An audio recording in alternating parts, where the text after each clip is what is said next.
Everyone, welcome. Tonight we're going to be talking about care of the pregnant patient. You'll have to excuse me, I'm just getting over a cold, so I don't have too much of a voice, but this is one of my very favorite topics to talk about. So I'm so glad you're all joining us, and we will get started. So let's just start off with a bit of an anatomy review here. It's an important thing to know, not only for your exam, but obviously for practice too, because this is how conception begins. And when things go wrong, you can kind of gain an idea of where things might go wrong. Obviously, in primary care, we're not going to be doing too much of infertility testing, but reading reports and knowing where patients might need help with their fertility is important because we can do a lot of education. Sometimes specialists are hard to get a hold of for our patients, so it's helpful to have us who can help them out. So let's just briefly review. So whenever we talk about conception, we are talking about the uterus, where conception begins. We release an egg from the ovaries that travels down that fallopian tube there, and then it meets a sperm if they are trying to conceive or going to conceive, and it implants itself right into that uterine lining, that endometrial lining. Of course, down low, we have the cervix, which is what we swab during a pap smear, and then that leads into the vagina and out into the open world.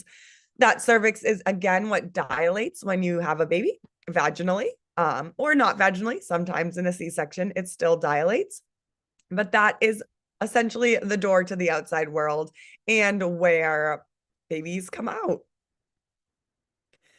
So let's talk a little bit about the menstrual cycle. So first we have the menstrual phase. It seems kind of backwards, but this is actually where the menstrual cycle begins, at the menstrual phase.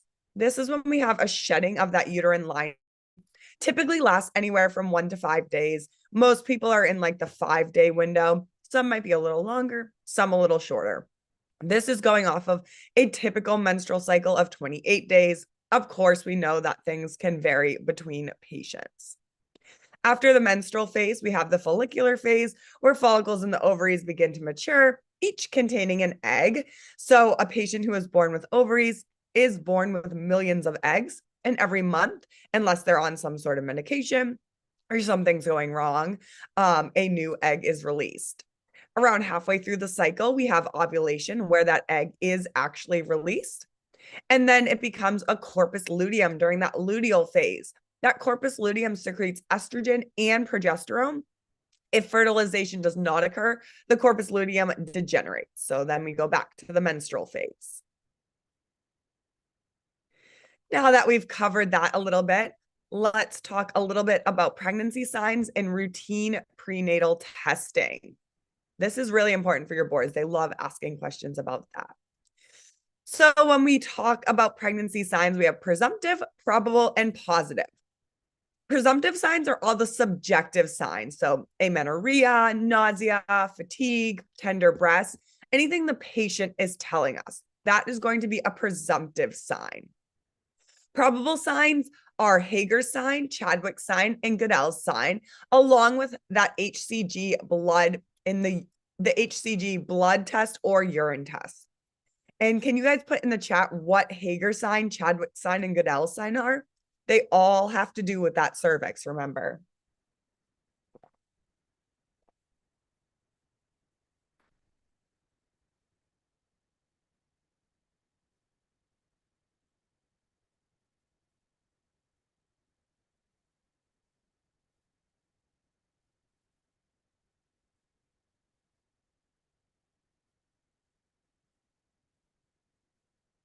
I see some correct answers coming in. So Hager's and Goodell's sign are both a softening of the cervix, where Chadwick's is that bluish color of the cervix. I like to think of a wick of a candle. I don't know why it's blue. And that's Chadwick's sign. These are kind of hard to identify in practice, but good to know. Positive signs are when we absolutely 100% know the patient is pregnant. So the HCG can be positive and the patient does not have a viable pregnancy. So the positive signs are absolutely a positive pregnancy, whereas a positive HCG could be something like a pregnancy in the wrong area, like an ectopic pregnancy. It could be a pregnancy that's non-viable, so no heartbeat. Or it could be even something like a estrogen or HCG secreting tumor. So that's why HCG is only a probable sign. Positive signs are fetal heart tones, ultrasound, and palpation of the fetus by the examiner. So we absolutely know that the patient is 100% pregnant with a viable pregnancy. Now, we also can calculate something called Naegele's rule when we're talking about pregnancy. Again, this really works well on a 28-day cycle. So it doesn't work that well if the patient is not on a 28-day cycle. It may be a little longer or maybe a little shorter. In practice, I have an app called a contraception wheel. You can also get a physical wheel where you turn it to the patient's first day of their last menstrual period and you follow it around and it will show you their estimated due date. But for Naegele's rule, we do the first day of their last menstrual period, plus 7 days, minus 3 months, and then plus a year, depending on the month. So if they get pregnant right at the beginning of a new year, they will not be due the next year. They'll be due at the end of that current year. But generally, most months of the year fall to the next year when the patient would be due. And again, this is really based on that 28-day cycle. So it varies patient to patient. If a patient goes in for that first ultrasound and their estimated due date off their menstrual period and that ultrasound due date based on the measurement of the fetus are off by more than 7 days, we typically go with the estimated due date from the ultrasound. So just something to know if a patient ever comes in and says, you know, I had an estimated due date of March 1st and my ultrasound is actually saying April 21st. Which one is it? It's April 21st. We go with the ultrasound as it is more accurate. Some reasons this might happen are delayed implantation, patients didn't ovulate when they thought they ovulated, a longer or shorter cycle. There's a variety of reasons. So after we have that estimated due date, we can talk about prenatal testing. And there are tons of prenatal testing, but these are the typical ones that will happen for every single pregnancy. So pre-pregnancy, anyone can have genetic carrier screening done. This looks for things like cystic fibrosis gene, fragile X gene, and typically about 40 to 50 others, although you can do an expanded prenatal testing and genetic testing if there are known risk factors. Like Ashkenazi Jewish people tend to carry Tay-Sachs disease mutations, so they may do the expanded panel. And again, this is a once in a lifetime thing. The pregnant patient does it, and then if they're positive for anything, we usually have the husband, boyfriend, sperm donor, whatever, do genetic carrier testing as well to make sure they're not positive for the same gene, meaning the baby could get that gene. In early pregnancy, so usually at that first visit, we do STI testing, especially syphilis that is on the rise in pregnant patients. We check a thyroid, a urine, and a CBC. A lot of times in pregnancy, we see hypothyroidism, which is treated with what? Does anyone remember?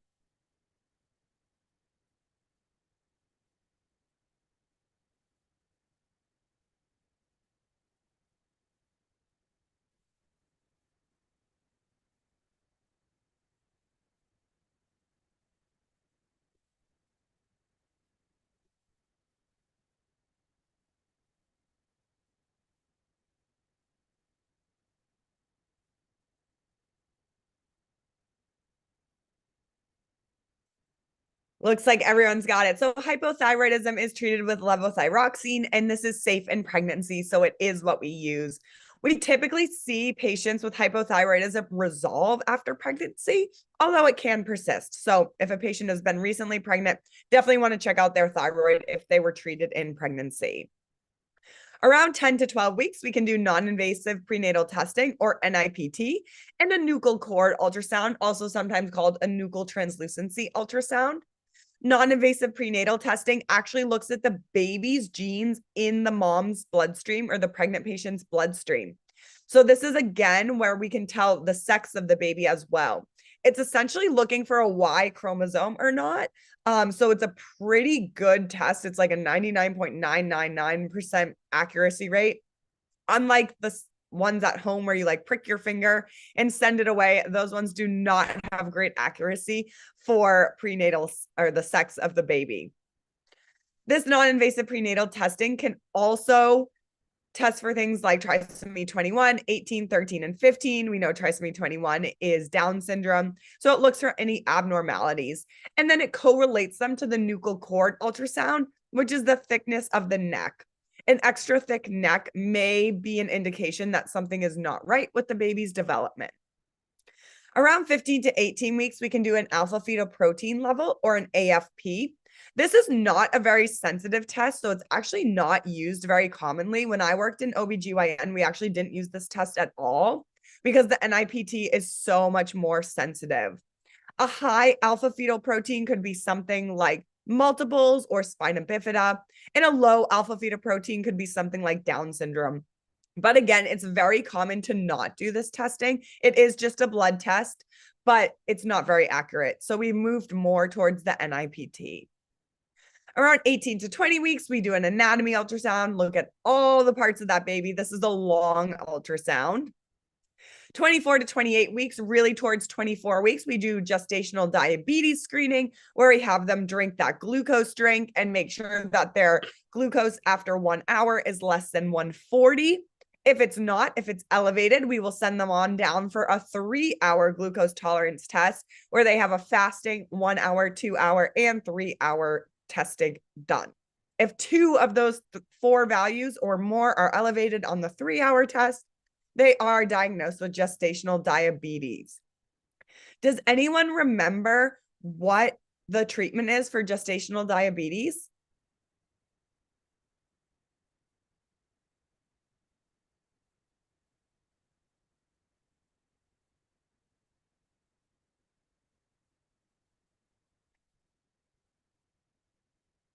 Looks like most people got it. So we usually go to insulin. If it's not out of control, we might try lifestyle modifications, carb reduction to start. Most patients do well with that. We also are seeing the increased use of metformin in pregnancy, although it's typically not the go-to for gestational diabetes specifically. Around 28 weeks as well, we might have a RhoGAM if the maternal blood type is Rh negative. So think O negative, A negative, B negative, AB negative, anything negative, we will give them a RhoGAM shot. And what this does is it protects the baby, the next baby, from any antibodies forming. So if a pregnant patient has an Rh negative blood type, like say A negative, and they get pregnant with a positive blood type baby, their body can make antibodies and threaten another pregnancy in the future. So we give them RhoGAM. And then if the baby comes out and is Rh negative, we do not give the second RhoGAM. But if the baby comes out and is Rh positive, we go ahead and give that second RhoGAM during the postpartum period in the hospital. Around 35 to 37 weeks, we also do a Group B strep swab. Does anyone remember how we treat Group B strep in pregnancy?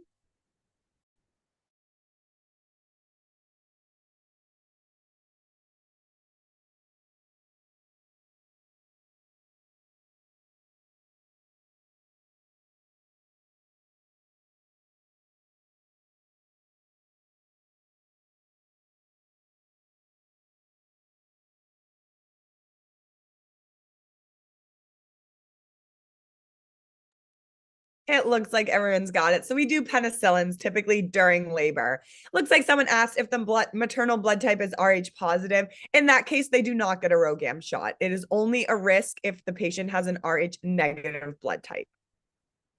What's kind of fun is if you have an Rh negative blood type, you will know the type of blood your babies have because they type the baby after they are born. If you have an Rh positive blood type, they do not do that. Fundal height is something we measure during pregnancy as well, typically in that second trimester into the third, although the third we tend to back away from it because the fundus is growing pretty rapidly. So at 12 weeks, we like to see the fundus, that's the top of the uterus, rise above the symphysis pubis. At 16 weeks, it's usually right between the belly button, the umbilicus, and that symphysis pubis. And then at 20 weeks, we see it right at the belly button level. Now, when we're measuring a fundal height, this is again not an exact science, but it can give us some interesting data if the patient is having too much fluid, if the baby's too small. We do give ourselves plus or minus 2 centimeters. So we like to see it correlate to the number of weeks. So say the patient is 20 weeks, we like their fundal height to be 20 centimeters. But if it's 22 or 18, that's acceptable as well. Anything else, then we might want to investigate with an ultrasound. So let's talk about some normal bodily changes in pregnancy. A normal weight gain for a patient of normal BMI is 25 to 35 pounds, but this varies widely. Some patients gain a ton, some patients don't gain a lot at all. As long as the fetus is growing as expected, that is totally fine. We might also see an S3 heart sound in pregnancy, and that's just due to the increased fluid volume. So during pregnancy, the blood volume almost doubles. So it's a lot of extra work on the heart. Constipation is one of the most common complaints we see in pregnancy, and that's because of the progesterone that slows down everything in the digestive tract. We might see melasma, stretch marks, and hair loss as well. Melasma being that darkening of the skin. Sometimes it happens on the patient's face, their neck. It usually does go away after pregnancy, but it can stick around for some time. Let's talk now a little bit about normal findings. So a definitely abnormal finding is something called placenta previa. This can cause painless bright red bleeding. And this is when that placenta latches itself right over the cervix. So that is a problem because the baby needs to come out through the cervix, right? So if the placenta is in the way completely like this, a total previa or a complete previa, it's called, we will have the patient go for a C-section. And that's because if the placenta comes out first, there's a huge risk of hemorrhage to the mother or the pregnant patient and the baby. We don't usually do any interventions. We may put the patient on pelvic rest, so no vaginal exams, no sex. We'll have them monitor their bleeding. And then again, if the placenta previa does not move, we will do a C-section. Over 80% of the cases of placenta previa do tend to move. So just because the patient has this at first does not mean they will need a C-section. A lot of times as the uterus grows, that placenta kind of sucks up to the front or the back where it's supposed to be. A more severe complication is placenta previa. So this is painful, typically dark red bleeding. A rigid uterus, we might see hypotension, tachycardia, and then fetal bradycardia. This is where the placenta is actually ripping away from the uterine wall. And this is a medical emergency. We send these patients right to the emergency room or to L&D. What do you think is the way we resolve placenta abruption?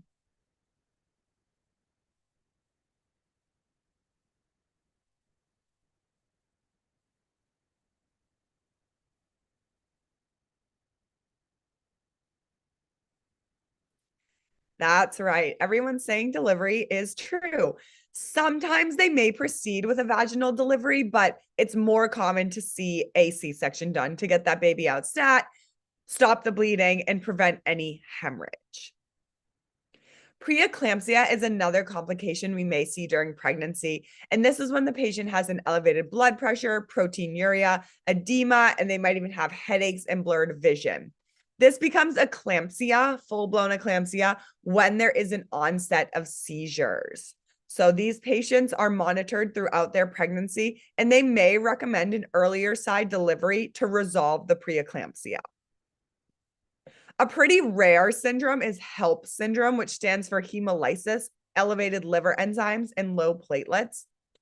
This is when we see an elevated AST, elevated ALT, and bilirubin, and then they have a decreased platelet count. This is very dangerous and requires inpatient care because this patient is essentially having all these blood cells burst and not mature properly.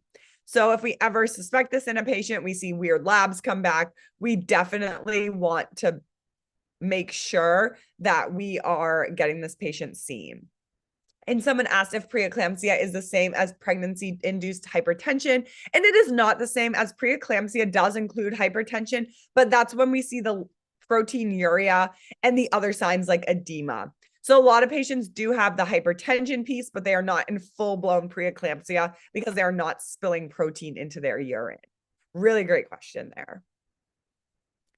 Let's just briefly talk about some medications in pregnancy. And then I'm going to spend just a little bit of time talking about contraception or the prevention of pregnancy, since that's a huge piece of what you might be doing in primary care. So we typically avoid things like NSAIDs. Unfortunately, for all my headache people, NSAIDs are out the window during pregnancy. This is because it can increase the risk of miscarriage, jaundice, and if it's taken too close to delivery, there might be a risk of hemorrhage after birth. We recommend acetaminophen or Tylenol in pregnancy. ACE inhibitors and ARBs also are not recommended in pregnancy. We use things like beta blockers, like labetalol, or things like nifedipine for reduction of hypertension in pregnancy. We also may use methyl dopa. It's not as used. I see labetalol used mostly, then nifedipine, probably then methyl dopa. Fluoroquinolones can cause problems with fetal muscular and skeletal growth and increase the risk of miscarriage. There are some places where we use the fluoroquinolones for like a very serious infection, but in general, we like to stick to things like the penicillins and cephalosporins. We also tend to stay away from Bactrim and the sulfonamides, as this can increase the risk of miscarriage and fetal jaundice.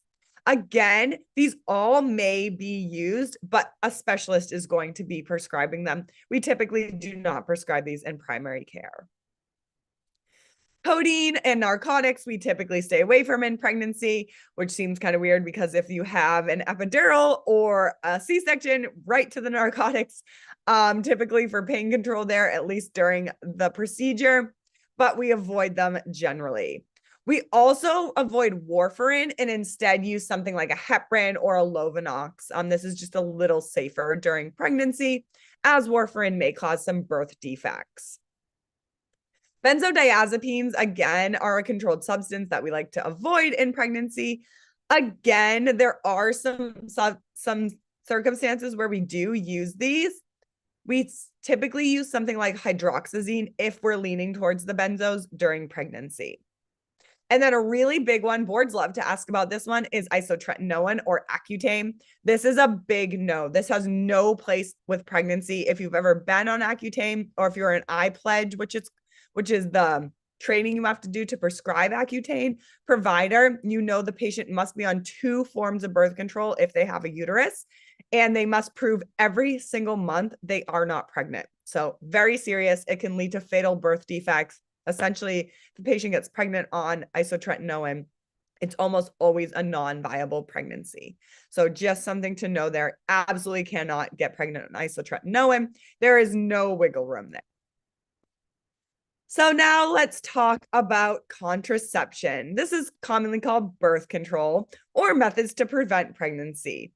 There are tons of other reasons why patients may consider contraception, like at menses management, acne management, even just hormonal regulation. Some of my older patients approaching menopause do choose contraception to kind of take a handle on those heavier, more irregular periods in the perimenopause phase. So just something to keep in mind, just because we're seeing contraception on the patient med list does not mean they are necessarily sexually active. They may be using it for another reason. So we have different types of contraceptives. We have barrier methods, hormonal methods, our LARCs, our long-acting reversible contraception, emergency contraception, and then things like cycle tracking and sterilization. Before we start any of these methods, we definitely want to obtain a pregnancy test. We don't want to be giving contraception to someone who is pregnant. STI screening, a PAP if the patient is of age, so age 21 and older, and due for one. And for IUDs, we definitely want to make sure we do a pelvic exam and get all the information we can to make sure that patient is going to be a good candidate for an IUD. There's nothing worse than a patient thinking they can get an IUD and then their uterus is totally lopsided or their cervix absolutely will not open or is not findable, which sometimes happens, and they are not able to get an IUD or need to go under sedation or something for one. So someone asked if STI is required. It's recommended. It's technically not required, but I do recommend it, especially with our IUDs. So with something like a combined oral contraceptive pill or a patch or Nexplanon, not as important, although we do want to screen our sexually active patients, but something like an IUD, definitely want to get at least a gonorrhea, chlamydia to make sure we can rule out pelvic inflammatory disease, because we don't want to put an IUD in someone with PID.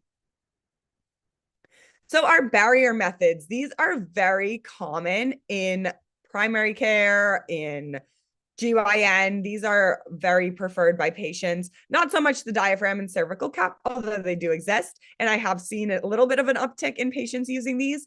But most commonly, we see the male condoms used. The benefits of the barrier method is they do have some protection against STDs and STIs, as they prevent any sort of touching of the genitals. So can be a good option for STI prevention. All the other methods we're going to talk about do not offer that protection. So the male condom obviously goes over the male's penis, and it has a 87% prevention rate when used properly. So not our highest rate, but still pretty good. And then the diaphragm and cervical cap kind of go over the cervix like a menstrual cup would. Actually, they're almost exactly the same thing, except these are not to collect blood. They are to prevent the sperm from going up into the fallopian tube. They have a higher failure rate at about 17% than other methods, but could be used. I honestly don't see these used too much in my practice, but they are out there. There's also the contraceptive sponge. I have honestly never seen this used in practice, but it definitely could be. You leave it inside for 24 hours. It contains spermicide. It's sometimes called the Today sponge, and it blocks the cervix, much like the other barrier methods. There are female condoms, which again look very similar to menstrual cups. They are typically packaged with a lubricant, and they're inserted up to 8 hours before sexual intercourse. Again, the barrier methods do help with STI prevention a little bit, although they do have a little bit of a higher failure rate. They are less foolproof than other methods. Hormonal contraceptives are probably the most common ones you're going to be prescribing in primary care. And these include things like pills, patches, vaginal rings, injectables, and the LARCs like the IUDs, also implants. So let's talk about pills. These are definitely the most commonly prescribed in primary care. We have COCs, which are combined oral contraceptives, and POPs or POPs, the mini pills. So COCs contain estrogen and a progesterone derivative, and the mini pills contain progesterone only. We have monophasic, biphasic, and triphasic. I typically go for the triphasic pills unless patients have problems with things like nausea. And that's because the triphasic pills are designed to be more natural and mimic the hormonal changes of a natural cycle. Triphasic pills are also more beneficial for patients with acne. These are things like orthotricycline, Yaz or Yasmin, which was taken off the market and now is back on the market. And we'll talk about that in a second, but it's great for acne. Whereas the monophasic and biphasic pills, the monophasic pills have 3 weeks of active pills with all the same level of hormones, and biphasic pills have 2 levels. So just some options out there. Yaz or Yasmin had that higher rate of DVTs and hyperkalemia attached to it, but I do see it still used. A lot of dermatologists like Yasmin because it's good for acne and PCOS. It also can give patients a lighter menses, which many do appreciate. So just know it is still out there. Contraindications. So when we think about contraindications, we think about absolute and then relative. Absolute are things like a history or a condition that increases the risk of clotting, because we know that estrogen component can increase the clot risk. Smokers over age 35, migraines with aura. This is because it's thought those patients are already at a higher stroke risk. So we don't want to increase that by potentially increasing their clot risk. Any other conditions, including increased stroke risk, lupus, and then ovarian, breast, or endometrial cancers. Some relative contraindications are things like hypertension. So sometimes birth control, combined oral contraceptives especially, can increase blood pressure. A sedentary lifestyle or immobility. Again, we are thinking about that clot risk there. So we always want to educate patients on a warning sign of a DVT or a PE, signs of stroke, and we want to follow up with these patients. So these are 3 ways to start contraceptives. Can you all put in the chat what you think the most common one is? 1, 2, or 3?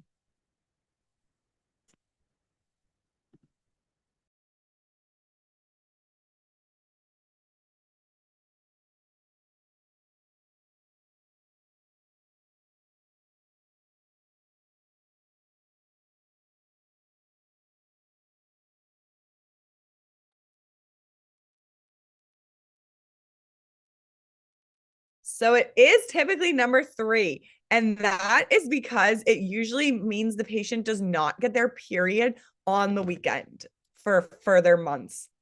The quick start, where patients start the pill on the day it's prescribed after pregnancy is ruled out, can be great if patients just want to start it right away. But we definitely want them on that backup method for the first 7 days, ideally the first month. The best pregnancy protection comes when they start day 1 of their next period, because we know they are absolutely not pregnant if they're starting their period. And then the Sunday start, like I said, is where they start the pill pack the Sunday after their period. And this can lead to no periods over the weekends in the future. Either way, we do like patients to use backup methods. I say a month, it's technically 7 days, but a month is a good guideline to go off of.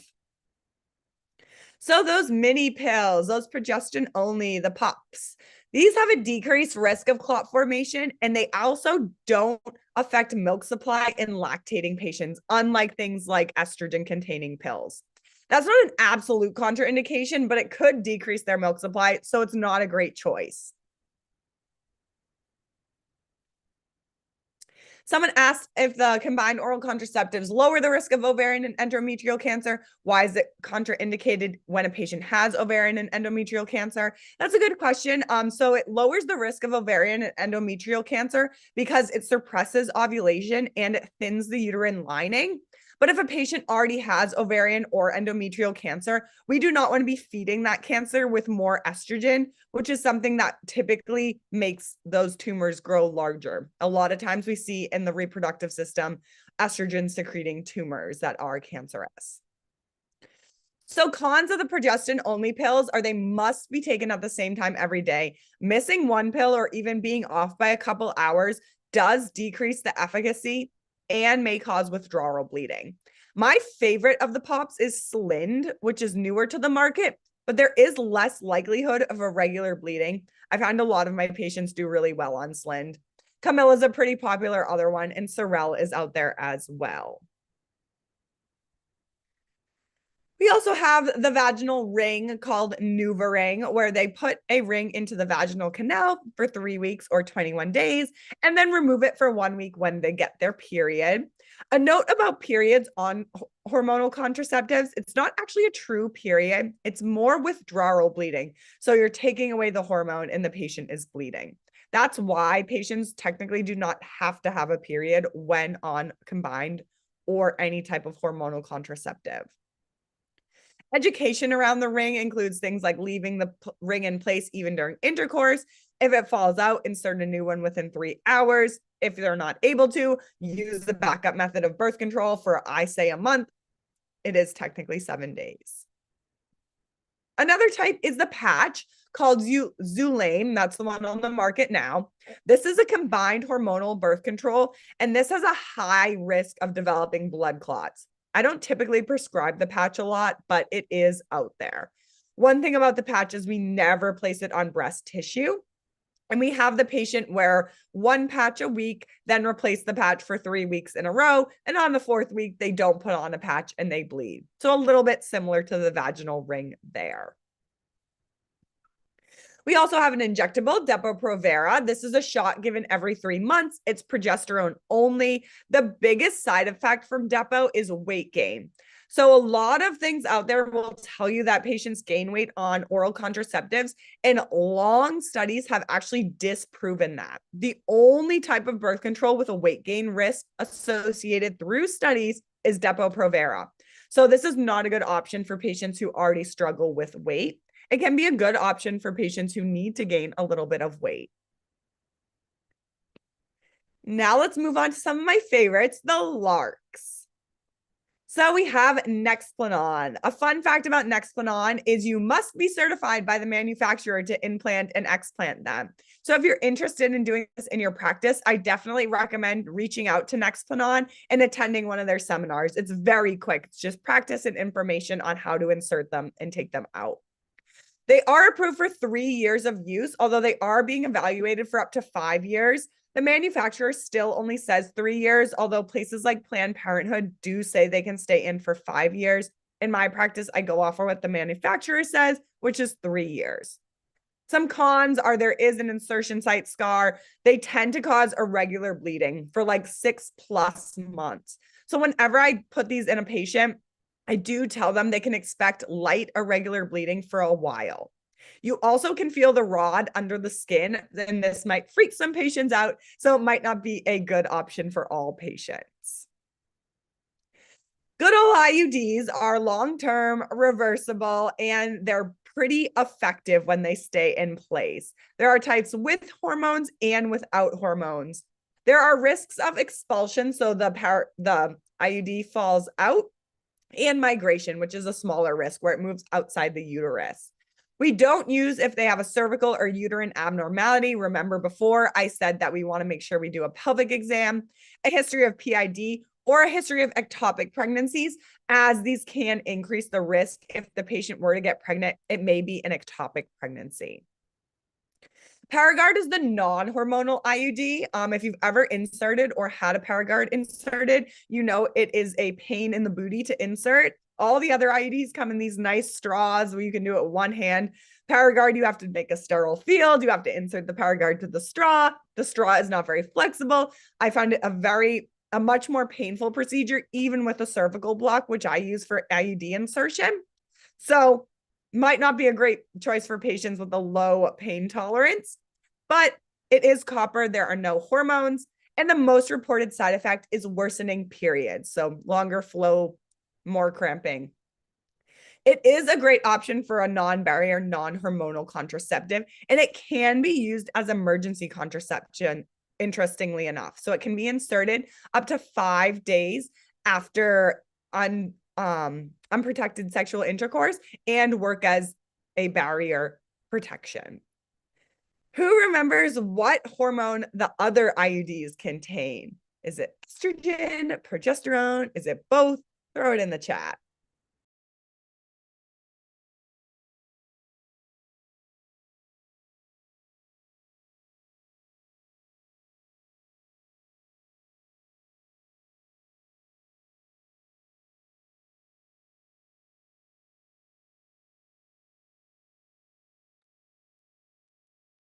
Everyone is right. It's progesterone only. So the IUDs with progesterone only are ones like Mirena, Skyla, Lilette. These work by thinning the uterine lining. So if a sperm were to meet an egg, it cannot implant. They also act as a physical barrier. Mirena is now approved to stay in place for 7 years instead of 5 years, although many people experience irregular bleeding around the 5-year mark and might want to switch it out anyway. Skyla has a little less hormone in it and is good for patients who have never had a vaginal delivery, and it can be in for 3 years. Pros of the IUDs are they control heavy menses pretty well. A lot of these patients will not have periods at all. They do have less side effects than oral contraceptives, but there is a risk of expulsion and migration, and the insertion can be painful. In my practice, I use a paracervical block, which seems to help most patients, but this is not, unfortunately, an across-the-board practice. So definitely something to look into if you are going to be inserting IUDs, because they can be rather painful. Lastly, we have emergency contraception. So emergency contraception includes 2 types. We have Ella morning, which is called the morning after pill sometimes. And then we have ones like Plan B, who has a ton of different names. And then we also have that copper IUD that can be inserted if inserted within 5 days after unprotected sex. A big teaching point is that the pills will not abort an existing pregnancy. So these only prevent a pregnancy. They will not abort an existing pregnancy. Ella can be taken up to 5 days after unprotected sex, but does not work as well in patients over 195 pounds, although things like Plan B don't work as well over 165 pounds. So Ella, I typically go to for most patients. It tends to work well. All of them do carry the risk of irregular cycling and irregular bleeding, and still the patient can become pregnant because this is not going to abort a pregnancy that is already happening. In some states, these are over the counter. In many states, these are prescriptions. Stay tuned for what happens in the future with emergency contraception. But for now, they are widely available. There are even some online pharmacies for patients to get them if they are in a state where it's a little bit more difficult. All right, everyone, we have made it to the end of this lecture and my voice hung in there with us. So grateful for that. I just want to talk a minute before our Q&A. We do have our 30-day free question bank still going. Then it's $29 for 60 days access. I would love it if you all joined us in our next 3-day review, July 19th to 21st. Even if you can't join live, you will get access to the recording for 30 days afterwards. It's only $50 for all 3 days. And we have already had students in our prior May group passing the exam, and they only used our 3-day review. So speaks volumes there. There's also a QR code here to register for all our future webinars. We have them running every week. We try to do 2 to 3 a week at varying times, and you can catch them all on Facebook or our YouTube page if you are unable to join via Zoom. So now I will stick around a little bit for a Q&A. Any questions before I let you all get back to your Tuesday evening? Oh my goodness, I totally didn't know what day it was there for a second.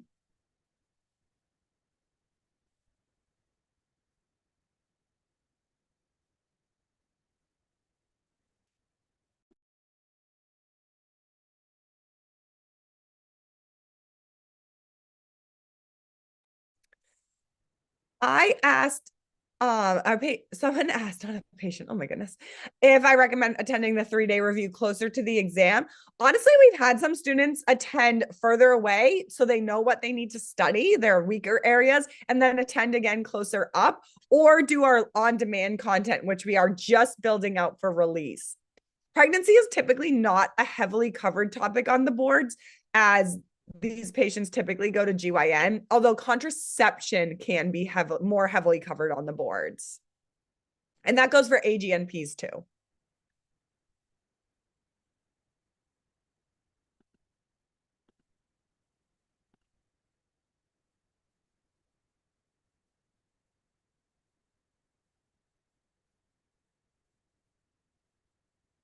All right. Any other questions before I let you all go?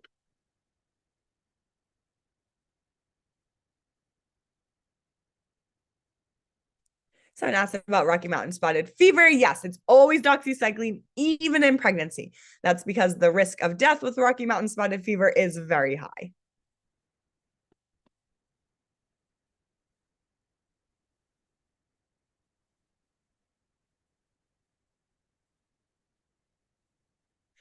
Someone asked about a review on what's covered in the boards most likely. So that would be our 3-day review. So our 3-day review highlights all of the most commonly asked about topics on the board. So I would definitely attend that. And we do discussions, case studies, questions, all of that in the 3-day review. And that is meant to be comprehensive. Like I said, we've had many students who from our May group who only did the 3-day live review and no other studying, just the question bank and that, and they have all passed so far.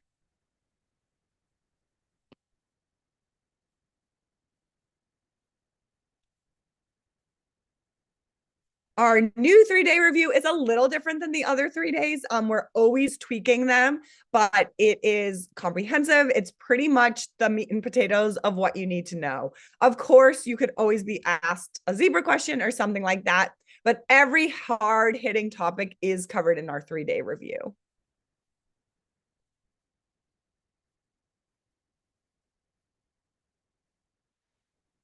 Someone asked what is more used or better between Nexplanon and the IUD. I wouldn't say either are better. They are used for different reasons. Nexplanon is a little less painful of an insertion, although the lidocaine that you use to numb the area is pretty painful in my experience for patients. It's like a bee sting until it gets numbed up. The biggest downside of the Nexplanon is irregular bleeding, which the IUDs, after a couple months, we typically don't see that. And with Nexplanon, we can see it almost for the life of the Nexplanon. I do like Nexplanons in the younger population because a lot of them have not had babies, and IUDs can be very painful, even with a paracervical block.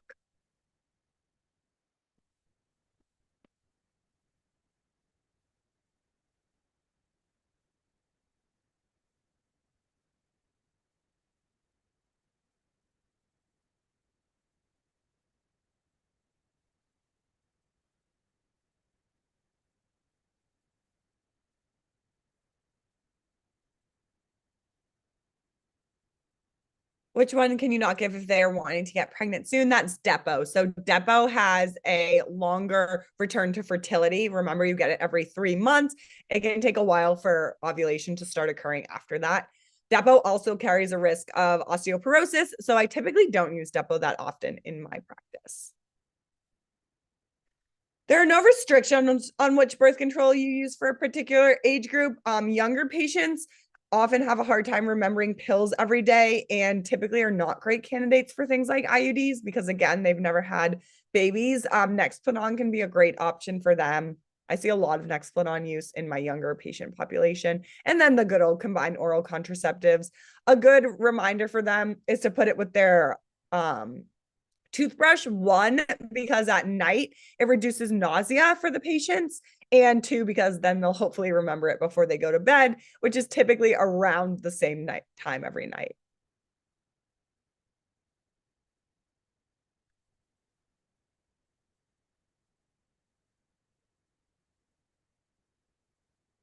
All right. Any other questions? If things ever come up, you can always email us at nursepractitioner@archerreview.com, and I'm happy to discuss anything with you.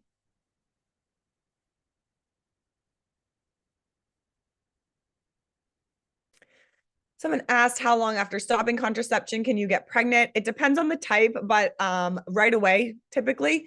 So there are technical return to fertilities, but in practice, that is not true for most of them. I have many patients who get pregnant the first cycle after they're off their pills or they take their IUD out. But technically, it's like a couple months for the IUD and for the oral contraceptives.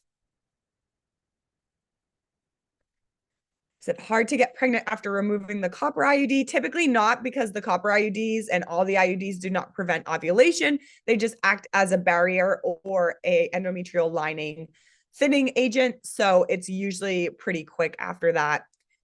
For a lot of my patients, I do run panels. I look at their FSH, their LH, their AMH, their TSH, just to make sure they're in good fertile standing, especially with that AMH. I have found some incidentally very low AMHs, which is a measure of your ovarian reserves. So for those patients, I refer out immediately to infertility, even if they haven't started taking. IUDs do put a patient at a risk of ectopic pregnancies. That is one risk of them. And copper IUDs do not change the endometrial lining, no, which is why they tend to cause heavier periods versus the other IUDs, which cause lighter periods.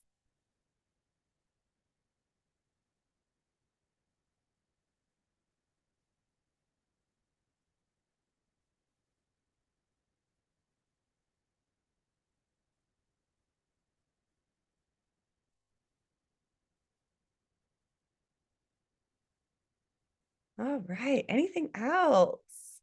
Before I let everyone get back to their Tuesday night. Hopefully, everyone has a short week this week.